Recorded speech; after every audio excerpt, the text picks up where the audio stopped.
Welcome to the Prosperity Podcast for entrepreneurs who are ready to drop the hustle and earn more. I'm your host, Danielle Amos, business and success coach, certified Proctor Gallagher Institute consultant, and lifestyle entrepreneur. Each week, I'll bring you amazing entrepreneurs who have built wealth, harnessing the power of their mind. Prosperity and money are truly about energy, and I'm on a mission to help you create financial abundance through the power of thought. It's time we started normalizing conversations about money and create the wealth that is yours. Are you ready? Let's do this.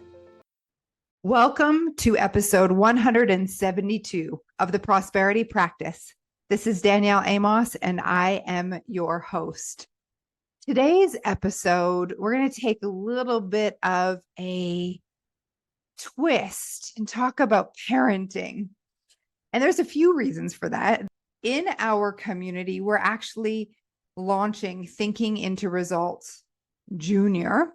This is, we've been doing this for a few years now, and I'm really excited to launch this year's Thinking into Results Junior. This is a mindset program for kids that is run by my daughter, Eloise.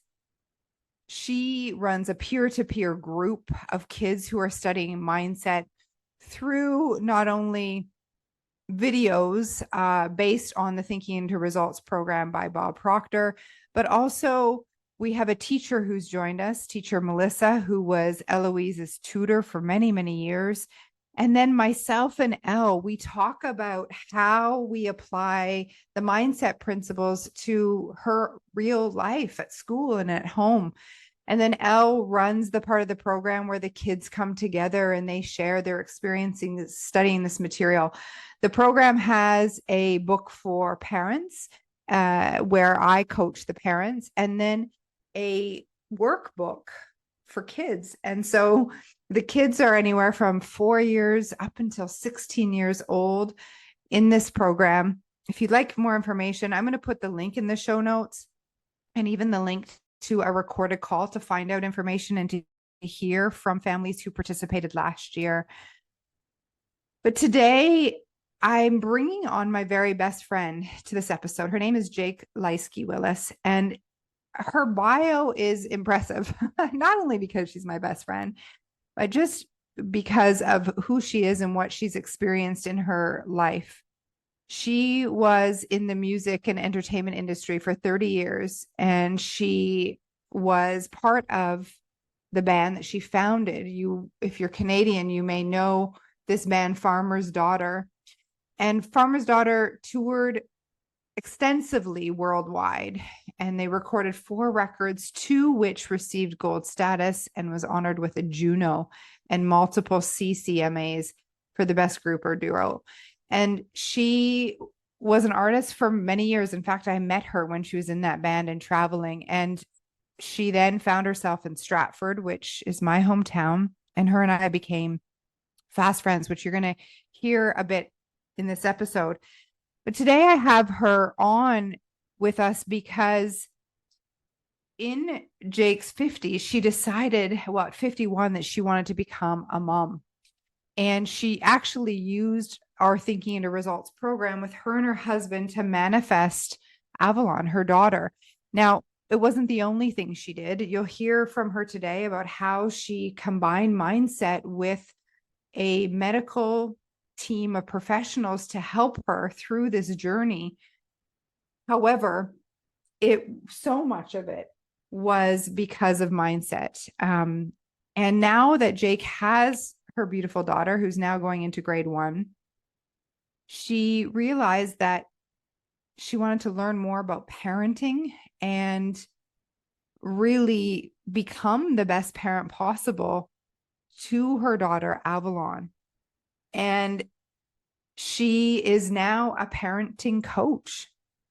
And she's going to tell us all about her program. And it's such perfect timing as we launch Thinking into Results Junior and we bring Jake on what she's doing. Gosh, there's so much here that we can support our kids to having their best life ever. Their best life ever. Isn't this a big part of, well, for me, why I'm here is Eloise. And my job, one of my most important jobs in this life is raising her.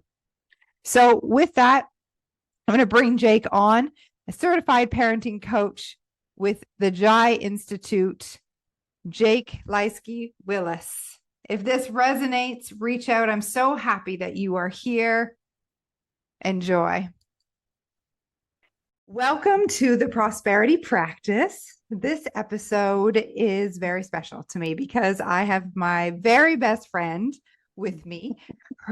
She's already going. I can see her. I'm so happy that she's here. Jake is going to share with us what she's been up to. And we're just going to have a conversation today, a really important conversation about parenting.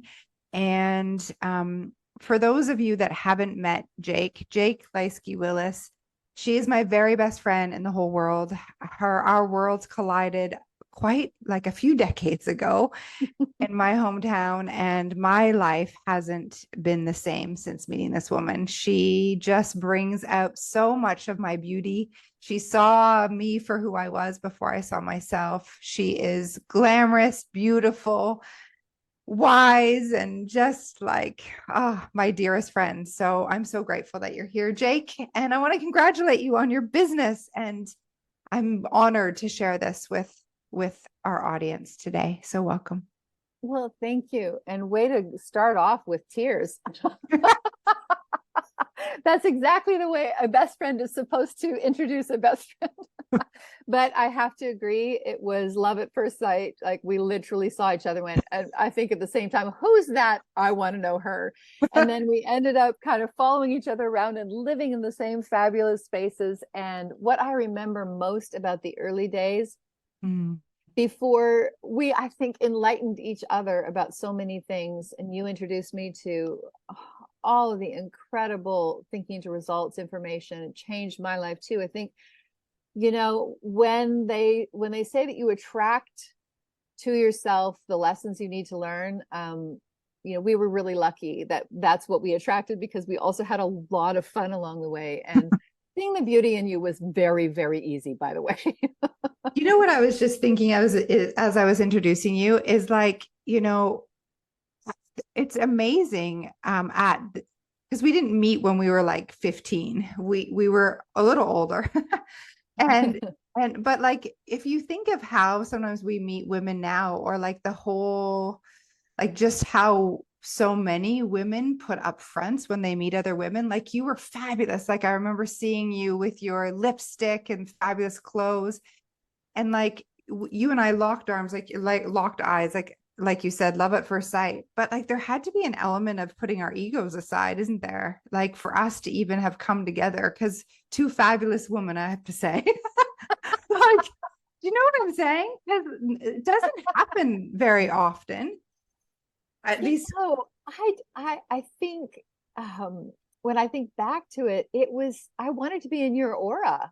Like, I thought, what a great wing person. Like, every room that we walked in together, I felt better when we were there together than walking into a room on my own.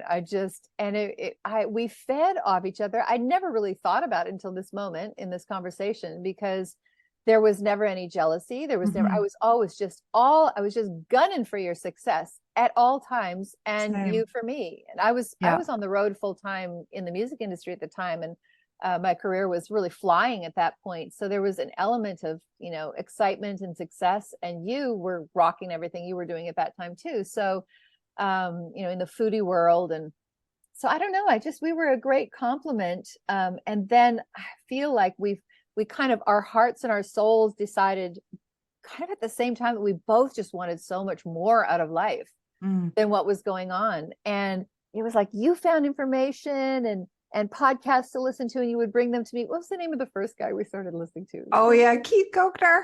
And we would listen to it like it was manna from heaven. It was just so great. And then, you know, it's like, as you learn and you're introduced to different people and different thoughts, we kept sharing with each other. It's like, you got to listen to this, or this is really interesting over here. And I love the way we have always fed each other's souls, and also gone out to really great restaurants together.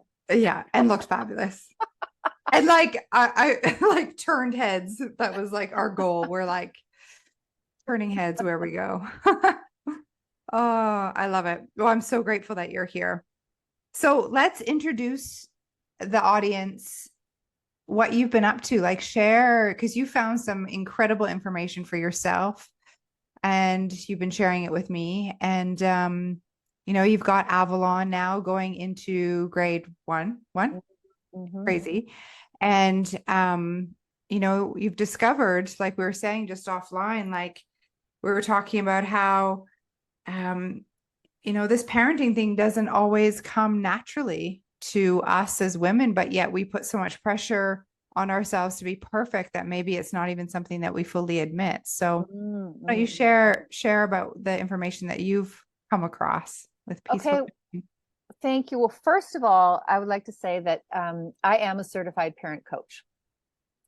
That journey was incredibly fun, but I feel like we need to back up a little bit to how I even became a parent and had a baby for the first time at 51 years old, because I was not even thinking of being a parent. So the parent coaching thing came as a result of going through the whole pregnancy thing. But I kind of, if it's okay, I feel like I want to back up a little bit to actually, getting in the position to be a parent, because I never thought that was going to be my path. I had given my heart and my life and my time to my career. And I was on the road for 270 days of the year with a touring vocal band in Canada.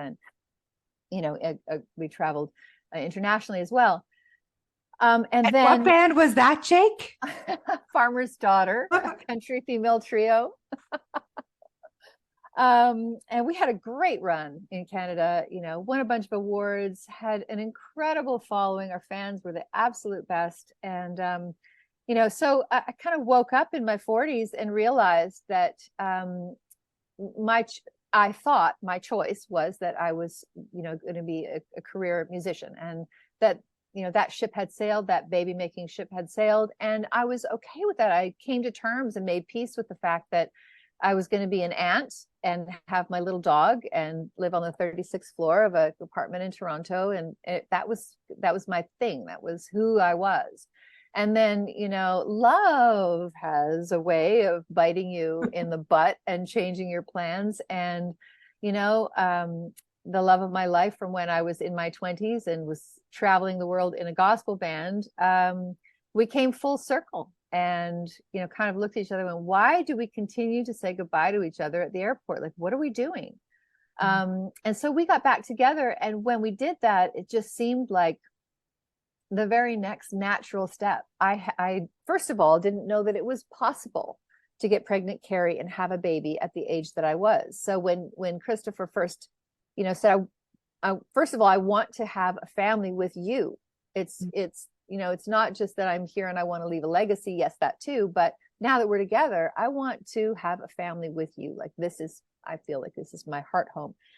So, we started doing the research, and initially I thought it was just going to be the way of a surrogate. And as we did the research, we found that it was possible for me to carry the baby. And at that point, I think part of my competitive self kicked in, and I'm like, if I can do this, then I will feel even more attached. That was where my mind was at the time. So we went down the path of me carrying the baby. But at that age, at my age at the time, we felt more comfortable with an egg donation situation.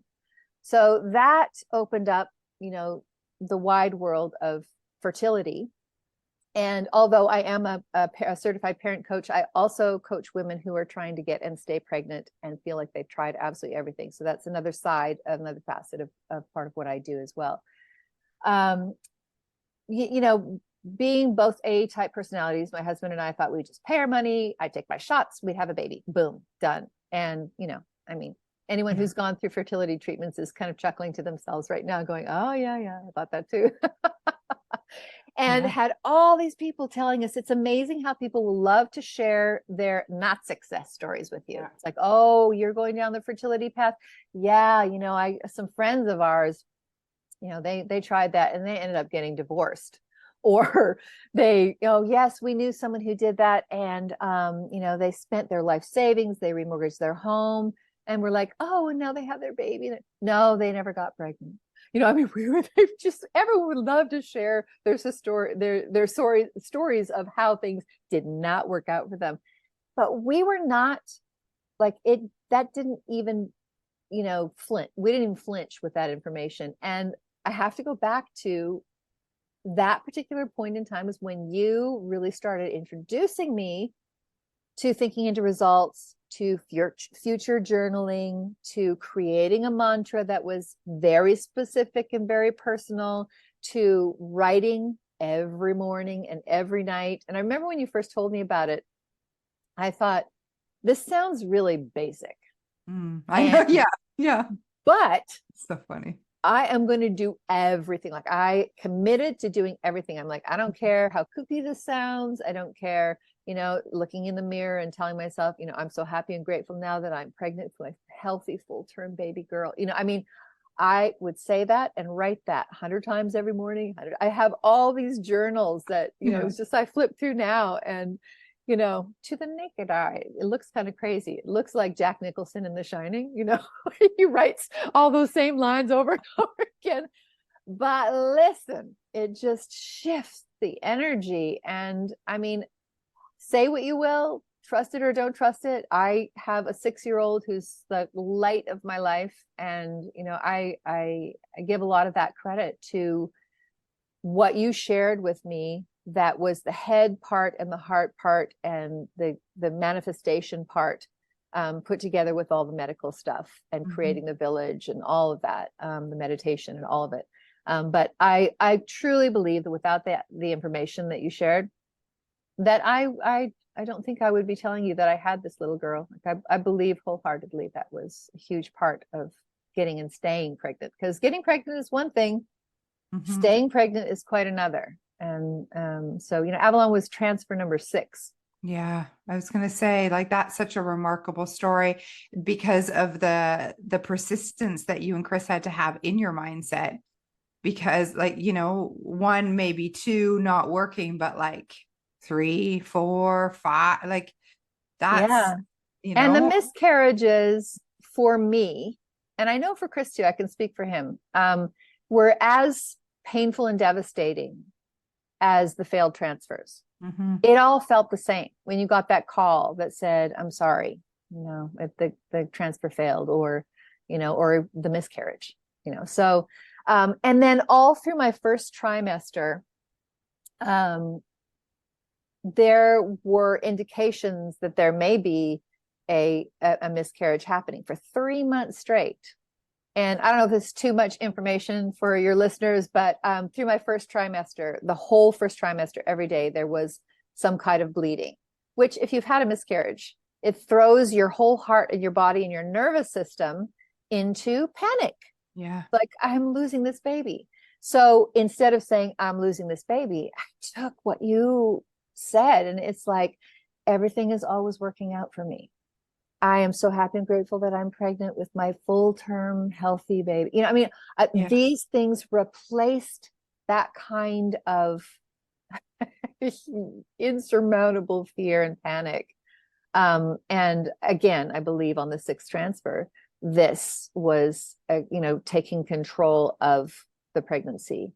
And, because we tried absolutely everything. And, and that mindset piece, like, that takes so much discipline for you to deny what's actually happening in your physical body, to then tell yourself that everything's fine and working out for you. Right. It's an incredible amount of discipline. And here's the thing, this is the discipline we need. It doesn't matter what we're creating. If we are birthing our baby or birthing our dreams and our goal, it's the same process. And, like, you obviously mastered it because you have Avalon, who is now, in grade 1. And here's the thing, you always had a choice, and only you could have mastered that in your own mind. Chris couldn't have done it for you. I couldn't for you. Like, you had to do it. Yeah. It's a lot of responsibility on your shoulders. Well, and just also for your listeners, we talk about me getting pregnant, I had a 5% chance of having a baby. So I had Avalon when I was 51 years old. And, childbirth is no joke at any age, is what I've learned. But obviously it doesn't get easier and easier and easier as you get older. Yeah. Right. Yeah. So it, the whole thing was just such an unbelievable miracle. And a lot of the doctors and nurses were kind of like, And and again, they told us, when I had the baby, they were like, you probably won't be able to breastfeed because, you are older and that's going to be more of a challenge. And it was one of the things that I wanted to do more than anything. It was like, and I just said in my mind, no, we're going to do it. Yeah. I'm deciding this. Yeah. And Avalon was breastfed for an entire year. So, it's real. This thing we're talking about today. Get what you believe. Yeah. And you said something about like when you were coached, when I told you to do certain things like write and you have stacks of notebooks where you wrote the same thing over and over, and you said, oh my gosh, when you first started this it felt basic. I laughed because I just recorded a video talking about going back to the basics, like the really? Well, because like the success principles are so simple. It's like the law of gravity. It doesn't change. But yet, like there's a lot of confusion out there and people are getting confused, I think, because of the way the online world talks about manifestation, like go twirl, stand on your head, have your crystals, la, la, la. And I love crystals, don't get me wrong. But like at the end of the day, it's very basic. We've got to like reprogram our mind, get emotionally involved with the goal. And the way that you do that is through repetition, emotional repetition. Absolutely. And the more I repeated it, the more it became almost like a safety blanket. Like when I started to feel that way, I would, feel like, oh my gosh, and feel that pang. I would either start repeating it or writing it. I loved writing it and writing it with my non-dominant hand. And at first, it was like illegible, like you couldn't read it. And then like you honestly, now you can hardly tell the difference between my right hand and I'm very left-handed. And so to write with my right hand, I was like, oh, this is so weird. But not to be afraid to do things that feel weird or goofy or woo-woo or whatever you want to call it. But if you really want something, and this is our integrative doctor, Dr. Kim, what an amazing man. And, he was always the one who said, you try everything. And so he studied our endocrinologist in New York City. We went to Langone for our fertility group. And Dr. Kim, who is our integrative guy here, he studied this man's work. Like, how does he function? What does he do? What's his thing? What's his specialty? So that he could support that with his integrative medicine. But he said, you try every single thing until you get to your goal. Yeah. Period. So, and so are you willing to do that? Like, so for everyone listening, like, are you willing to try everything, like whatever that looks like for your own goal? And like, I don't know, I'm reminded of the Meatloaf song, I'll do everything but that. What is the Meatloaf song, Jake? You're the artist. Like, I'll do everything but that for love, like we say that we're willing to do it, but when it comes down to it, are you willing to do the hard stuff? Or it may not even be hard. It might just be annoying, like writing with your non-dominant hand. Yeah. Or getting up early or meditating or going to these appointments. Are you willing? Yeah. And I think that, and just a little bit more about this, and then I'd love to move on to the parent part of this, because this is how it is so directly connected. But, a lot of people ask, well, so how you're not a nurse, you're not a doctor, you're not a fertility specialist. How can you help women get and stay pregnant? And this is what we're talking about. These are, yes, creating your village of medical professionals. Absolutely. Taking control over your communication about your medical procedures and saying yes and no to certain things based on your intuition and also, the information that you have. Like, for example, one of our miscarriages came, I started bleeding, went in, they gave me an ultrasound. An ultrasound is sound waves. And so then the very next day I had a miscarriage, and our integrative doctor suggested for us, in our experience, this is not for everyone, I'm not giving medical advice here, but for us, why do you need the ultrasound at that early, at 7 weeks? The embryo is trying to do its thing and implant. And so a freight train coming through, your uterus is not, in some circumstances, not helpful. So for us, we decided, along with, our medical specialists, that we weren't going to have any ultrasounds until the first trimester was completely over. And that was Avalon. So getting involved, taking control, trusting yourself, all of that stuff comes through mindset, comes through intuition and trust and faith. And then obviously listening to and incorporating all the brilliance of your medical team that you have around you.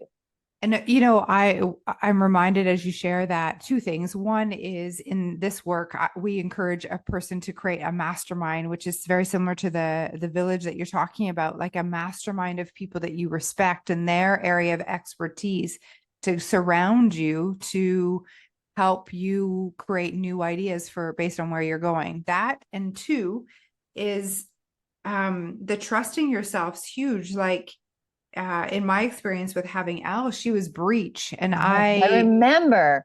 Yeah. And I just said like no to so many things that I just knew that I was going to have this baby. And they probably thought you were bonkers and were afraid for you, right? Mm-hmm. And they pulled Paul aside and said what she's doing is very dangerous. But I knew in my heart that this was the only way it was going to go down. Like, I couldn't explain it, but I knew that I had to trust myself. And so I didn't get an epidural. And they said, if you have a C-section where you have no anesthetic, like, this is dangerous. I'm like, no, I got this. Like, I got this. Yeah. I don't know. It's like, looking back, was that the most safest? But at the time, when you just know, and I would say, like, having support to really know yourself, or getting in tune with yourself, is an important step. Well, and I think, you've always had the mastermind of the thinking, but, Bob Proctor on speed dial, which I'm still just, it blows my mind, because he's, what an amazing experience to be that close to and side by side, such an amazing human being. And then trusting the people that you've put in place to go, oh yeah, okay. So for me, I love that story, where you were just like, you just knew, that was the direction that you wanted to take for the perfect arrival of Elle into this world.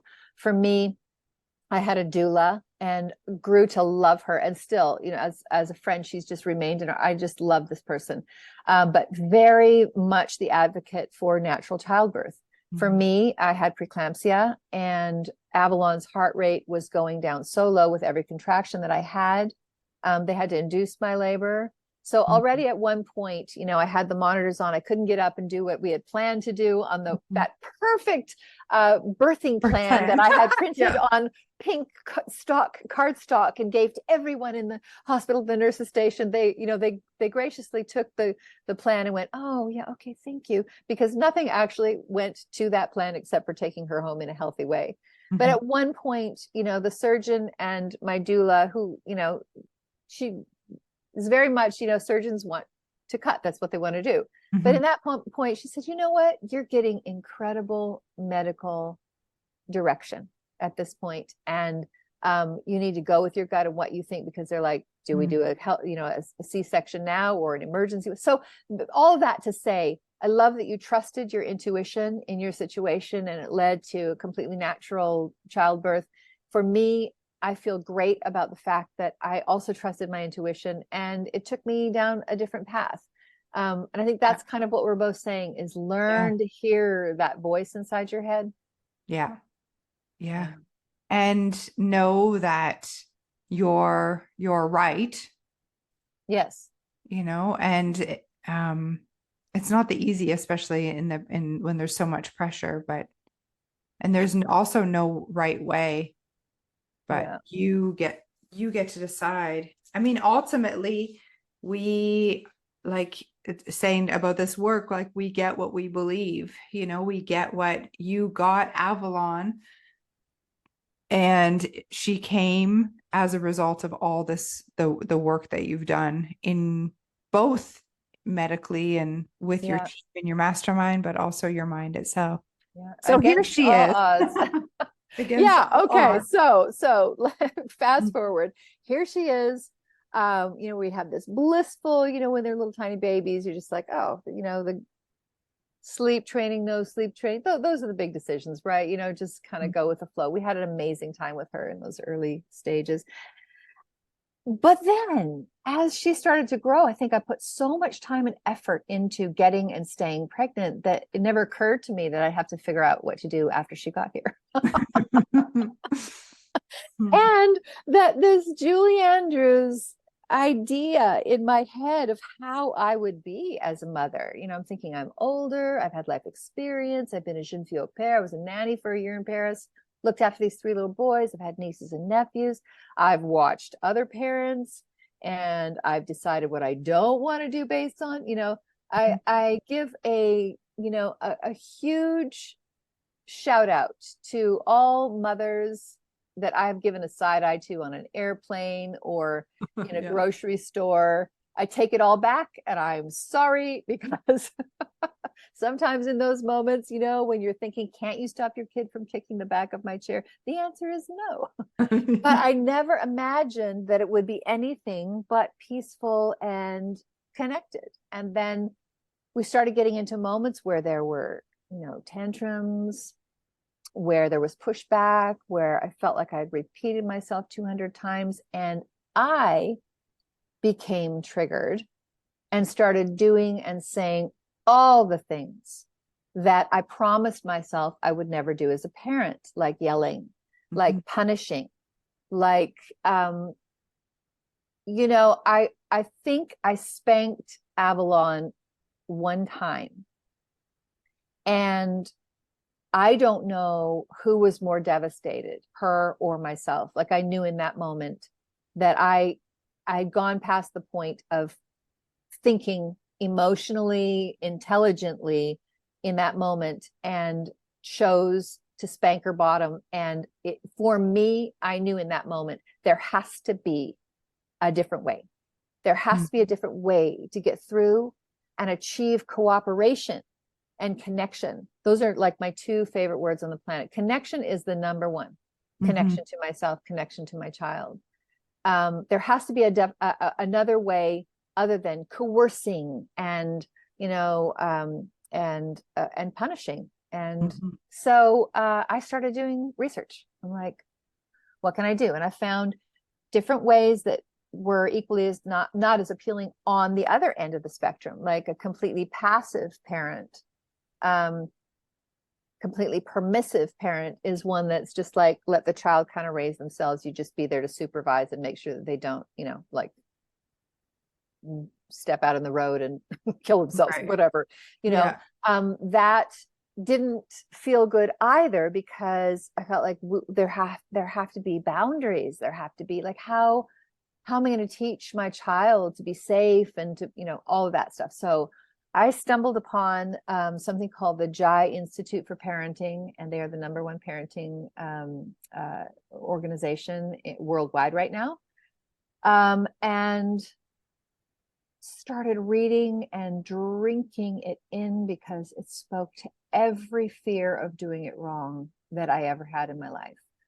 So I took the course as a parent, just wanting to learn how to be a better parent. And I wanted strategies. I wanted, like, I want this to make sense. I want to understand my child, and I want to stay connected through the years of, you know, where everyone tells you they're going to go in their room and shut their door, and that's just natural. What I've learned is that it doesn't have to be. And this, you know, everyone's saying there's not a manual. Well, now there kind of is. And it's all evidence-based too. So, you know, what happens sometimes with teenagers is that the more we tell our kids that their behavior is unacceptable and they're punished for what comes natural to them, the less and less that they show of themselves to us. And that's what we see. So that going in the bedroom is like, you know what, I'm not going to say anything, because anything I say or do, it's like, you know, you better clean that up. If I were you, I wouldn't, you know, don't say that one more time, or this is not how we do this in this house. All that kind of stuff has a child kind of feeling like it's not okay, it's not safe to show myself to my parent, and creates, you know, a crevice, a vast valley of disconnection. And that's another thing that we're learning, is that our reaction to our children's behavior, and their behavior is merely the tip of the iceberg of what's going on beneath, we often punish that behavior when there's so much, we see this is what's happening, this is what I'm going to punish, when down here is where all the answers are. So getting curious about what's going on down there. But our reaction to their behavior will end in either connection or disconnection. Mm-hmm. And so we look to ourselves. So this I love that. I love that, just to that you look to yourself rather than like to the child. So there is obviously more information to understand about your child, about like the deeper part, because what's happening in the physical, the starting point is the mind, is their thoughts and feelings right underneath that. And it's not something to for you to fix in them. It's to get curious, like you said, but then to go back and actually take responsibility for yourself, because it's about like your journey that ultimately shows up in your kids' action, like their behavior. Yeah, we say, there's a saying, get curious, not furious. Moment you get furious, you lose any kind of, what's going on? So there are feelings, yes. There are unmet needs. And what one of the biggest shockers to me was that I learned that the so just to give you an idea, this whole parenting model is based on attachment science, and I'm happy to talk a little bit more in depth about any of these subjects, but just initially child development, their brain development, their nervous system regulation, mindset and brain science. So what's actually happening in the development of the brain at certain ages and what we expect of them and is appropriate. Emotional intelligence. So being able to say, okay, I know what I feel like doing right now, but I can actually think past this and go, this is going to give me my end result. So all of these things together are actually very parent-centric. And by parent-centric, I mean, we look at ourselves, we learn about ourselves, we figure out how we were attached, how we were parented as a child, because quite often our children's behavior is triggering shit that happened to us when we were kids and we were told it was not okay. And without even knowing, your anger is building up because you're like, that's not okay. But it's only because the voice in your head that was telling you as a child that that was not okay is what is needing this to shut down so that you can feel happy and safe again yourself. Yeah, which is all like this all goes back to our programming. So much and our listeners will be really familiar with this because in an earlier episode, I talk about the paradigm and the program and how we've all been programmed as a young person, and then those experiences. So how we were programmed younger. And this, I'd love to hear a little bit more about this in the brain development, because I'm sure that we'll see a lot of correlations between the sciences because they're all pointing to the same thing. So we're programmed by our parents, and then our experiences, we're just acting out that programming later, unless we have actually done some shifts there. And I would say, even if we have reprogrammed our mind, maybe perhaps your child is triggering you in a certain way that you haven't reprogrammed that part of you because it hasn't ever been part of your goals, for example. Do you know what I mean? Yes. So 100%. That's really interesting. So then our child is giving us, through projection, is giving us a real opportunity to go deeper and heal ourselves, isn't it? Oh man, I'm telling you, I had no idea when I started this that it was going to start with me first. Yeah.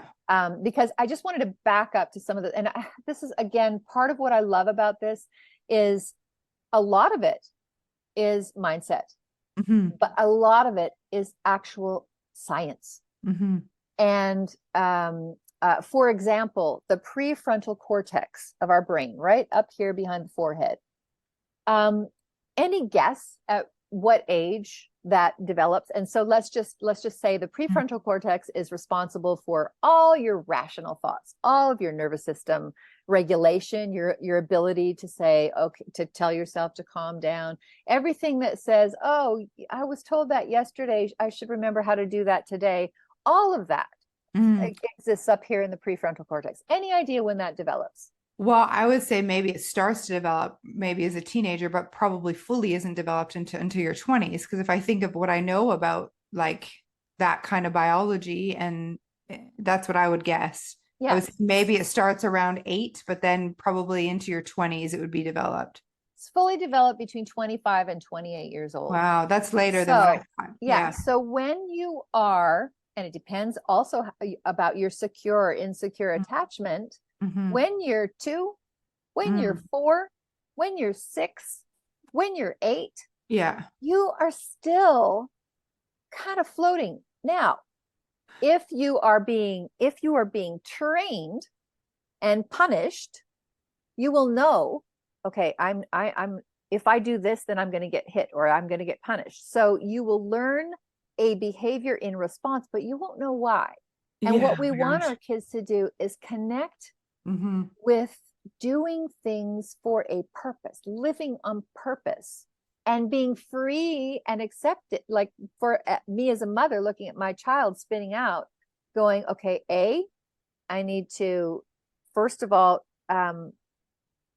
look to myself, to my own nervous system, regulate my own nervous system. Mm-hmm. Nervous system is a huge part Mm-hmm. of this. And then learn to co-regulate, share your regulation with your child so that in those moments, they're not going to know how to do that. They have no idea how to do that. We tell a child to calm down, you better fix your face, you better stop pouting. The big feelings are going on inside. Yeah. And we're telling them it's not okay. And we're also telling them, figure out how to do this with a brain, part of your brain that is supposed to do that missing. Good Well, luck. okay, so that's pretty crazy to think about. You know, they don't even have the like the Tools. brain part to do that. But here's the thing, I would argue that most adults don't understand how to be emotional intelligent. Like they're not, I like honestly, this is something that we talk about is like most people react to life. And when emotion, so like let's say fight or flight, something happens in their life, when their emotions run high, their intellect goes low and they lose their ability to think. And so, okay, so now a 40-year-old, let's say a 30-year-old mother who doesn't have emotional intelligence, not because anything's wrong with her, she just has never No. been taught it. We're not taught this in school. So something happens, her kid freaks out in the grocery store and she's reacting. So how do we expect when most adults, I don't know, I'm going to guess, but I probably like I would say is very similar stats to those who understand that like the success in their life is based on who they like their own response to life. So I would say that probably less than 90% of people are emotionally intelligent. But 100%. like 5 to 10 maybe. I would Yeah. say probably closer to 3 to 5. So how, like if a mom doesn't know how to do that, how is the child ever going to learn how to do that? 100%. And I'll go one step further. You said someone who didn't learn that as a child. One step further in the direction of certain things happened to that child during their childhood that they're, listen, no shade to parents. Parents everywhere No, are yeah, doing the best they can with totally, what they know every totally. single time. And so it was interesting in some of the exercises in the beginning of this program. It's a 12-week curriculum. So I love the fact that it's like this week, this is what we're tackling. Here are our exercises. This is what we're going to do. And then I come through to help them make sense of all of it and connect all the dots with their personal situation. But going back and really connecting with your own parent on a level of understanding and forgiveness. So it's it's relief, Danielle. So you look and go, this is why I feel this way. So you can let go of the crazy that exists in a lot of us. It's like, why do I keep doing this? This is just a child. Why do I keep flipping out at her when she does blah, blah, blah? I mean, there are very simple reasons. And the incredible part, the neuroplasticity of our brain, this is my favorite part because you can rewire Totally. anything that is in there, the trauma, the hurt, the anger, the frustration, the confusion, the panic, all of that can be rewired in you. Then you share that with your child. So as a result of this course, I have reconnected in my marriage in places that I didn't know. I mean, we all go through things, but it's interesting to see it spilling out into all aspects of my life. Of course. Yeah. My relationship with myself, my relationship with my friends, my relationship with my husband. And of course, what the main aim in the first place was, my relationship with my child. Yeah. And wanting to keep that connection forever and ever and ever and ever. And okay, so that's the selfish part. I want to keep my connection with my child, but I also want her to trust herself. I want her to know what her emotions are, to name them, to not be afraid of them, to not stuff them down and ignore them like I learned to do. I want her to be able to be so sure of herself and her decision making, her confidence in herself, that the relationships that she draws to herself are healthy and fulfilling. How many of us end up in our later years, going for therapy, trying to figure things out.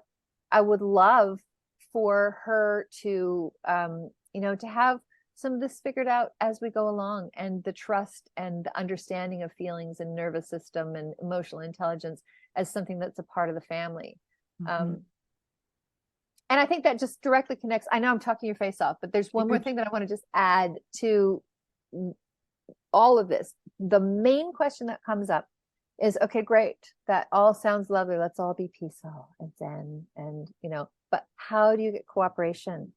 How do you enforce boundaries without saying, if you do this, then I'm going to do this, or if you don't do this, this is going to happen. And then this looming threat is, why the child is doing the thing they're doing. So when they get older, why are they doing that? Well, I'm not in my mom's house anymore, so I don't, so it's all based on core family values. So this is the cool part. And I swear to you, I'm not making this up. You decide in your family what core values are most incredibly important, and you discuss them as a family with your child. However, for us, it's Team Willis. What's important to Team Willis? Well, in our family, it's important. Health is really important in our family. So when you're wanting that chocolate bar for breakfast and they're absolutely spinning out over not having that chocolate bar for breakfast, it's not, stop that right now. It's not good for you. And I told you that. It's, hey, whoa, hold up. I know and it's preemptive. You've discussed this before. So it's like, what's important to us? Our bodies are important to us. So in this moment, I'm going to have to defer to what we've all decided, as a team. Team Willis decides that our health is important. So we're not going to eat that chocolate. We can have that chocolate later, or whatever. I'm just, this is the creating. But all of a sudden she's like, okay, yeah, we did talk about that. And I heard her talking to one of her friends the other day saying that, well, being kind is one of our family values. So, your little brother is hitting, whatever. She was trying to explain to them that family values, not don't hit your brother because you're going to get a spanking. It's like, it's because we value being kind. And it's amazing when that is the message that gets planted in the child's brain, and they start behaving a certain way, choosing to behave in a certain way, or at least coming down off the ceiling. Because let's face it, we're all human beings. It doesn't mean that their tantrums are going to stop tomorrow. It just means that you have a way of reaching them that doesn't have you feeling guilty and horrible after. Because at the end of the day, who feels good after screaming their lungs out at their kid? Yeah, no, not at all. And I think I can totally see that the connections there. That's something that, like with Eloise, when we're not agreeing on something, I'm like doing my best to break down the barriers so that we can be on the same page and have that connection. Because it's not like I'm not like, let's just take everything away. Like there's no threats, there's no nothing. Like let's just connect as to why this is important. So I love that the conversation of family values first. And so then it's like immediately it can bring I don't know. I feel like it just breaks down the walls when something isn't going the way that, you want. Yeah. And also reminding yourself, you're not broken. Your child's not broken.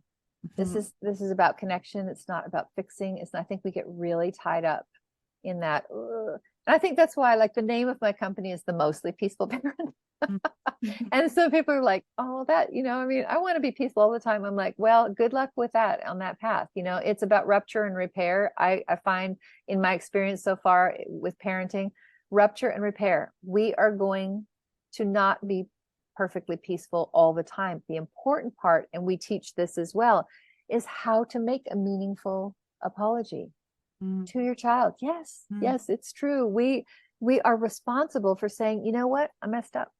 Totally. I did not do that well, and I am sorry that I did blah blah blah, and it scared you. And in the future, this is what I'm going. Being able to repair what has happened, and then that teaches our child by our modeling, because that's the other thing. Children learn by watching. Totally. So if they, I could say, you go and apologize to your brother, or I could say, you know what? I am so sorry that I yelled at you. I can see that it really scared the living daylights out of you, and that's never what I want to do. I had a moment and I am so sorry. Can you forgive me? Oh, you can? Great. Okay, so in the future, this is what I'm going to promise you that I'm going to do. I am going to do my best to get a hold of myself before I get, or whatever your, promise for them for the future. So it's something that they can say, yeah, I can take that with me. Then they've watched you apologize and they know how. Yeah. So this is something that they're going to learn to take in their relationships and be able to say, yeah, you know what, I screwed up. I mean, and that it's okay to screw up. So there's like no shame there. We're going to, correct it and declare what it looks like moving forward. So many of us, I think, like myself included, it's really an important thing to recognize when we are saying one thing and then doing another. We say that, like, this is what we believe, or this is what we even value, but then our behavior, because the child isn't being programmed as much by what you say, it's by what you do and the emotions that are present. And so to recognize that's really, really important, and to know when you're out of like sync yourself. I'm like touting that I'm peaceful, and then here I am yelling, whether it's at a child or maybe like a dog barking. I'm like, It's like they don't match. So just to take, again, it's about yourself, not about the child. It's about your own self, and to get in integrity with the way that you acting the way that you say that you want to act. Mm-hmm. And a lot of that is based on your ability to govern your nervous system. This is something that I never learned to do. I learned to stuff it down, put on a face, but and then being in the music industry and the entertainment industry, you get out on that stage and it doesn't matter what's going on. You could be dying inside, but you go out and you put this face on. The nervous system, the body, what's happening physically in the body. Part of this is learning to regulate that to a point where there is calm and you can think. Because again, we go back to the brain. When the saying "flip your lid," it's like actual, like your brain. This is the lower part of the brain, the middle part, and then this frontal part. When we get so angry, this part flips up, and you're literally unable to think and regulate and make sense or be rational. People see red. People, it's a physical thing. So if you can, Avalon and I have thermometers. And I actually have this, I think, on my website. If you click on my link tree, you can download the thermometers. But we go through from blue up to red. And what happens? What happens when I'm blue? Oh, I'm calm, I'm easy, I'm airy. What happens when I'm orange? I start to kind of feel a little uneasy in my body, like a little tight and tense. Then, we get up closer to red. When we hit red, and then I think there might be white after that, but it's where you just want to yell and scream and punch things and kick things and, all of that. So when you become aware of each of those, then you can start implementing physical regulation tools. For example, rubbing your hands together really fast, putting them under cold water, chewing some ice. I know dentists worldwide are going, no, not chewing ice. But these connect with your vagus nerve, and they tell your brain it's going to be okay. The sky is not falling. And you get yourself back down to a point where you can actually think rationally. Because the times that I have flipped out on Avalon, afterwards, I'm like, what was I thinking? Where did I go? Like, how could I have yelled at her like that? Her face was terrified. And then the guilt and shame of the parent comes later. So us learning how to first do something that I would say back into the 95 percentile zone. Yeah. Humans have not learned to do as children, let alone adults. And so we react, and then we feel bad. So this whole curriculum is about how to stop that cycle, or slow it way down, because, there are going to be times where it's going to happen. But I'm telling you, the times that I react and lose my temper now are few and far between in comparison to the way I was functioning as a mother when Avalon was in her 2, 3, 4, 5. It's huge. I mean, the tools to self-regulate, like that intelligence that we were talking about, the fact that like through this work, you learn them for yourself and then give them to your child. Imagine a world where children are taught this from an early age, and now they're adults parenting like this way. I mean, the ripple effect of this work is huge. Yes. Thank you for saying that, because that is one of the biggest pillars of why we do what we do, and why this is a revolution, because it's very controversial. People will still say, you know what, if you don't spank your child, you're doing them a disservice. Right. But on what planet? Do we think that striking another human being on any, level is a healthy thing? But it's what we know. It's what we were taught. And again, this is not about shaming any parent out there, because I'm here to tell you that I've been there. And I know that sometimes it feels like there's no other way. And a lot of times you're doing it to create safety for your child. Like, I don't, unless I get this message through to you on this kind of a level, you're not going to listen, and you're not going to learn, and you're not going to be safe. I understand that. So I really want to be clear about the fact that anything we talk about is not meant as in a space of judgment or shame, because if there's one thing I believe, is that every single parent out there is doing the best they can with what they know. But I'm just saying, there is another way. I find it to be much easier and brings such ease and peace in the situation that's. So good. So we have this new thing that we just started, Jake, on the podcast, which is the plus episodes. Okay. So I'd love to go in now and give people, and we'll just, if you have a little bit longer to give, I want to hear some more about the nitty gritty and the tools like in the program and what someone can expect, and give some people some takeaways. So this will just be for our subscribers. So for all of you listening, I encourage you to go to Jake's website. We have all her links in the show notes, and reach out to her if her story resonated with you. And if you may be someone that is starting your fertility journey, for example, and you want some support in that journey, or perhaps you have little ones, or they don't even have to be little. Like what Jake has shared with me is, she's like, it's not too late. Like, you can go and she's taking me through the program as well, which I'm so excited for. Yes. Yes. But it's not too late. Elle's 13, and where I thought, well, oh my gosh, like she is how she is. But if you even have teenagers, this program's for you as well. So I want to encourage all the listeners to go find Jake's links and go connect with her there. And we're going to record a few more minutes and go deeper into this for all of our subscribers. How does that sound, Jake? It sounds amazing. And I just wanted to add one thing to the age of your children. When I went through this program, there were a couple of parents taking this program whose children were in their mid to late 20s and were living outside of the home.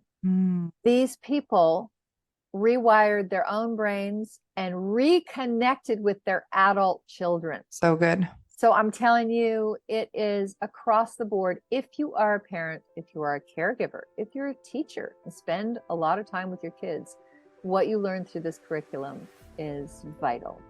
Huge. Awesome. Thank you, everybody, for listening. Give us a 5-star review and share this episode. Help us get the word out there. Thank you so much, and expect abundance.